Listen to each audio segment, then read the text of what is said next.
नमस्कार दोस्तों, जय श्री राधा।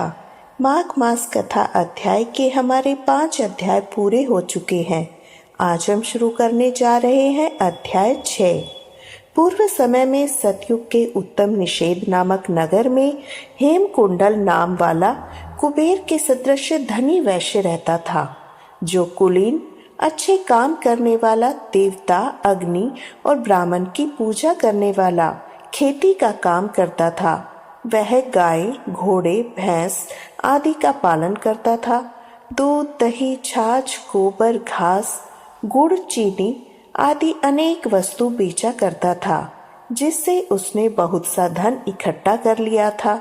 जब वह बूढ़ा हो गया तो मृत्यु को निकट समझकर उसने धर्म के कार्य करने प्रारंभ कर दिए।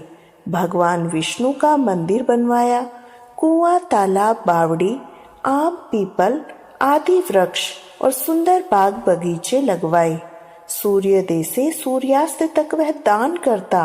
गांव के चारों तरफ जल की प्याऊ लगवाई। उसने सारे जन्म भर जितने पाप किए थे उनका प्रायश्चित करता था। इस प्रकार उसके 2 पुत्र हुए, जिनमें एक का नाम कुंडल और दूसरे का नाम विकुंडल रखा। जब दोनों लड़के युवावस्था के हुए तो हेमकुंडल वैश्य गृहस्थी का सब कार्य सौंप कर तपस्या के निमित्त वन में चला गया। वहां उन्होंने विष्णु की आराधना में शरीर को सुखाकर अंत में विष्णु लोक को प्राप्त हुआ। उसके दोनों पुत्र लक्ष्मी के मद को प्राप्त होकर बुरे कर्मों में लग गए। वैश्यागामी वीणा और बाजे लेकर वैश्याओं के साथ गाते फिरते थे।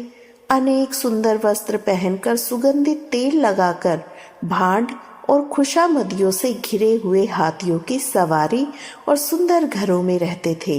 इस प्रकार ऊपर बोए बीज के सदृश वह अपने धन को बुरे कामों में नष्ट करते थे।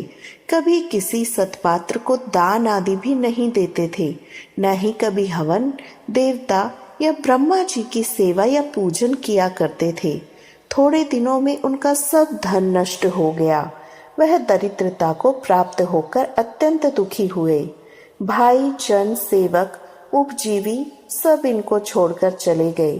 तब इन्होंने चोरी आदि करना आरंभ किया। राजा के भय से नगर को छोड़कर डाकुओं के साथ वन में रहने लगे और वहां अपने तीक्ष्ण बाणों से वन के पक्षी, हिरन आदि हिंसक वस्तुओं को, जीवों को मारकर खाने लगे। एक समय इनमें से एक पर्वत पर गाय, जिनको सिंह मारकर खा गया, और दूसरा वन को गया, जो काले सर्प के डसने से मर गया। तब यमराज के दूत उन दोनों को बांधकर यम के पास लाए और कहने लगे, हे महाराज, इन दोनों पापियों के लिए क्या आज्ञा है। यहीं पर हमारा अध्याय 6 समाप्त होता है।